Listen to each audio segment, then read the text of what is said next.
আসসালামু আলাইকুম প্রিয় সপ্তম শ্রেণীর শিক্ষার্থীবৃন্দ, আশা করি সবাই অনেক ভালো আছো। ইজি এডুয়ের নতুন আরেকটি ভিডিওতে সবাইকে আবারও স্বাগতম। তো আজকের ভিডিওতে আমরা আলোচনা করব তোমাদের গণিত বিষয়ের প্রথম অধ্যায়, অর্থাৎ আজকে হচ্ছে পর্ব 3। যারা গত পর্বগুলো দেখে নাই, তোমাদের দেখার সুবিধার্থে এই ভিডিও ডেসক্রিপশন বক্সে সেই প্লেলিস্টটি লিঙ্ক দিয়ে দিব। তো আজকে আমরা এই পর্ব 3 আলোচনা করব তোমাদের অনুশীলনী 1.1-এর প্রশ্নগুলো। তো প্রথমে এখানে এই যে 1 নম্বর প্রশ্নে কি বলেছে সবাই লক্ষ্য করো। তো ভিডিও শুরু করার আগে আরেকটি কথা, যারা এখনো আমাদের চ্যানেলটিকে সাবস্ক্রাইব করোনি তোমরা সাবস্ক্রাইব করে নাও। এইভাবে তোমাদের প্রতিটি বিষয়ের অধ্যায়ভিত্তিক এবং অনুশীলনীর যে প্রশ্নগুলো এগুলোর সমাধান সবার আগে তোমরা পেয়ে যাবে। তো এখানে 1 নম্বর প্রশ্নে বলেছে মৌলিক গুণনীয়কের সাহায্যে বর্গমূল নির্ণয় করো। তো আমরা এই যে এখানে ক, খ, গ, ঘ এই চারটার আমরা বর্গমূল নির্ণয় করব। তো চলো আমরা কিভাবে বর্গমূল নির্ণয় করতে হয় দেখে আসি। তো প্রিয় শিক্ষার্থীরা, এই যে এখানে ক নাম্বার বলছে যে 169, এটির আমরা মৌলিক গুণনীয়কের সাহায্যে বর্গমূল নির্ণয় করব। তো প্রথমে এই যে মৌলিক শব্দটি, মৌলিক শব্দ মানে আমরা এই যে পড়েছিলাম যে মৌলিক সংখ্যা 2, 3, 5, 7, 11 ... তো এখান থেকে আমরা এই গুণনীয়কগুলো বের করব। তো প্রথমে আমরা এই যে 169 একে 2 দিয়ে ভাগ দেব, দেখবো যে 2 দিয়ে ভাগ যাবে না, যেহেতু এখানে যে শেষের অঙ্ক অর্থাৎ বিজোড়, তাই 2 দিয়ে যাবে না। তার পরবর্তীতে আমরা এই যে 3 দিয়ে দেব। তো ক্যালকুলেটর তোমরা ক্যালকুলেটর নিবে, তারপর 169/3 ভাগ মারলে যদি দেখো তোমরা দশমিক ছাড়া মান আসে, তো এখানে ভাগ মারলে দশমিক মান আসছে, তাই এখানে এই যে 169 এটা ভাগ যাবে না। তো তারপর এই যে 5 দিয়ে আমরা কিভাবে ভাগ যায় সেটা নির্ণয় করার টেকনিক হচ্ছে এই যে শেষের অঙ্ক অর্থাৎ একক স্থানীয় অঙ্ক, এটা 0 অথবা 5 থাকলে 5 দিয়ে ভাগ যাবে। তো যেহেতু এখানে 0 এবং 5 নাই, তাহলে এই তিনটা অপশনে কিন্তু ভাগ যাবে না। তারপর আমরা 7 দিয়ে দেখব। তো এই মানটি আমরা ক্যালকুলেটর তুলব 169 ভাগ হচ্ছে 7। তো ভাগ মারলে এখানে দশমিক মান আসছে, তাই এখানে এই যে 169 এটা ভাগ যাবে না। তো তারপর কত 11। তো 11 দিয়ে দেখবো আমরা এই ঠিক সেমভাবে এই তোমার ক্যালকুলেটর মান বসাবে, মান বসানোর পর যদি দশমিক মান আসে তাহলে এরা ভাগ যাবে না। তো তার পরবর্তী মৌলিক সংখ্যা হচ্ছে কত 13। তো 13 দিয়ে দেখবো। তো 13 দিয়ে যদি আমরা ভাগ করি তাহলে কিন্তু কত 13 পাবো। তো তোমরা ক্যালকুলেটারে মানটি বসে নিয়ে চেক করতে পারো। তো আমরা যদি 13 দিয়ে ভাগ করি অর্থাৎ মৌলিক সংখ্যা, এখানে এই যে 11-এর পর 12 ধরছে না কেন, তারপরে যে এখানে 2, 3, 4 নাই, তাহলে 5, 6 নাই। তো এগুলো নাই কেন, এগুলো হচ্ছে কি মৌলিক সংখ্যা। এখানে বলছে যে মৌলিক গুণনীয়ক, তাই আমরা মৌলিক সংখ্যা যেগুলো থাকবো সেই সংখ্যা দিয়ে আমরা দেখবো যে ভাগ যায় কিনা। যদি দশমিক মান আসে তাহলে ভাগ যাবে না। আর এখানে যে 13 দিয়ে যদি এটাকে ভাগ করি, তোমরা যদি ক্যালকুলেটারে চেক করো তাহলে দেখবে যে অ্যান্সার কত আসছে 13 আসছে, তাই এটা ভাগ যাবে। তো আমরা যদি ভাগ করি তাহলে কত হবে 13। তারপর আমরা লিখবো 169কে মৌলিক গুণনীয়কে বিশ্লেষণ করে পাই। এই যে 13 গুণ 13, 13 গুণ 13 অর্থাৎ 169কে আমরা এভাবে লিখবো যে 13 গুণ 13। অতএব 169 এর বর্গমূল। তো আমরা জানি এই যে বর্গমূলের চিহ্ন এটা, তো এই বর্গমূল করলে আমরা পাবো 13, অর্থাৎ নির্ণয় বর্গমূল 13। তো এটা হচ্ছে ক নম্বর প্রশ্নের উত্তর। আই তোমরা বুঝতে পেরেছো। তারপর এইভাবে ক নম্বর প্রশ্ন সমাধান করব। এখানে বলছে 569। তো এভাবে আমরা মৌলিক সংখ্যাগুলো এখানে লিখবো যে 2, 3, 5, 7 এইভাবে ডট পর্যন্ত যত মৌলিক সংখ্যা আছে প্রথম থেকে আমরা এই যে 2, 3, 5, 7 এগুলো না যায় তাহলে কেটে নিব। তো এই যে 2 দিয়ে দেওয়ার টেকনিক হচ্ছে যে লাস্টের যে ডিজিটটা সেটা হচ্ছে জোড় সংখ্যা। তো এইভাবে আমরা ক্যালকুলেটারে, এবার যদি না পারি আমরা ক্যালকুলেটারে মানগুলো বসাবো। প্রথমে 2 দিয়ে দেখবো, 2 দিয়ে না গেলে 3 দিয়ে, এইভাবে দেখবো। তো এইভাবে দেখতে দেখতে তোমরা 23 দিয়ে দেখবে। তো 23 দিয়ে দেখলে তোমরা দেখবে এটাকে ভাগ যাবে, অর্থাৎ দশমিক মান আসবে না। তো এটা যদি আমরা ভাগ করি তাহলে এখানে এই যে 23 আসবে। তারপর আমরা লিখবো এইভাবে যে 529কে মৌলিক গুণনীয়কে বিশ্লেষণ করে পাই 529 সমান, অর্থাৎ 23 গুণন 23।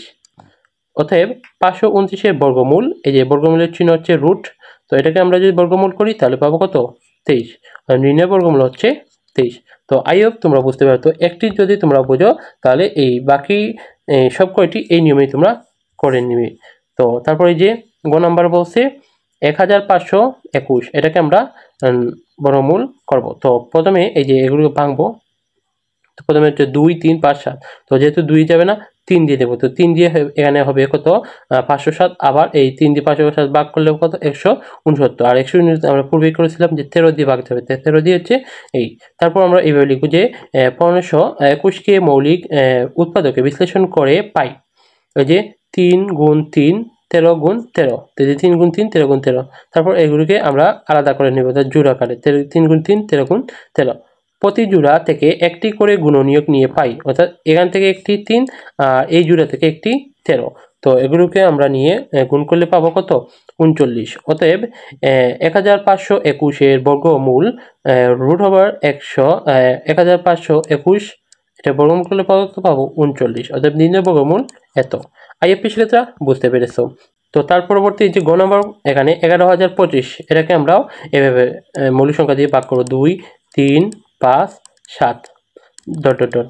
তো 2 যাবে না, এখানে যে 5 বিজোড় সংখ্যা, তারপরে আমরা ক্যালকুলেটারে মান বসাবো, যে সংখ্যা দিয়ে ভাগ যাবে তাকে এখানে লিখবো। যে 3 দিয়ে ভাগ গেছে 3675, তো আবার 3 ভাগ দিলে 1225, আবার 5 দিয়ে ভাগ দিই তাহলে পাবো আমরা 245, তারপর আবার ভাগ দিলে পাবো 49, 7 দিয়ে 49 ভাগ দিলে কত 7। তো তারপর লিখবো অতএব 11025কে মৌলিক গুণনীয়কে বিশ্লেষণ করে পাই এই যে 3 গুণ, তারপর এই যে মানগুলো এসেছে এখানে এই মানগুলো এখানে বসিয়ে দিব। তারপর কি করব এদিকে জোড়া করব যে 3 গুণ 3 5 গুণ 5 7 গুণ 7। তারপর এই প্রতি জোড়া থেকে একটি করে সংখ্যা নিব। তো প্রতি জোড়া থেকে একটি করে সংখ্যা নিলে আমরা পাবো এই যে 3 গুণ 5 গুণ 7 সমান 105। অতএব 11025 বর্গমূল হচ্ছে কত 105, নির্ণয় বর্গমূল 105। তো আইএফপি শিক্ষার্থীরা তোমরা 1 নম্বর প্রশ্নের সমাধানগুলো বুঝতে পেরেছো। তো তারপর 2 নম্বর প্রশ্নে কি বলেছে ভাগের সাহায্যে বর্গমূল নির্ণয় করো। তো এখানে এই যে ক খ ঘ গ, চলো এখন আমরা এগুলোর ভাগের সাহায্যে বর্গমূল কিভাবে নির্ণয় করতে হয় দেখে আসি।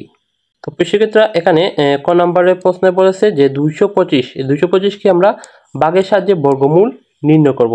তো কিভাবে ভাগের সাহায্যে বর্গমূল নির্ণয় করতে হয় তোমরা সবাই স্ক্রিনে লক্ষ্য করো। তো আমি এখানে তোমাদের লিখে দেখাই যে 200, আমি এখানে লিখলাম 225। তো এটা লেখার পর এই যে ডাইন সাইড থেকে গ্রুপ করে নিব, জোড়া করে যে এখানে 2 5, আর এখানে যেহেতু একটা তাই এখানে শুধু 2। তারপর আমরা এভাবে একটি টান দিব। তো এখানে কি করবে, তো যেহেতু এখানে 2 আছে, তো এই 2 এর সবচেয়ে কাছে যেই বর্গমূলটা, তো আমরা জানি যে এই যে একের বর্গমূল কত 1, তারপর 2 এর বর্গমূল কত 4।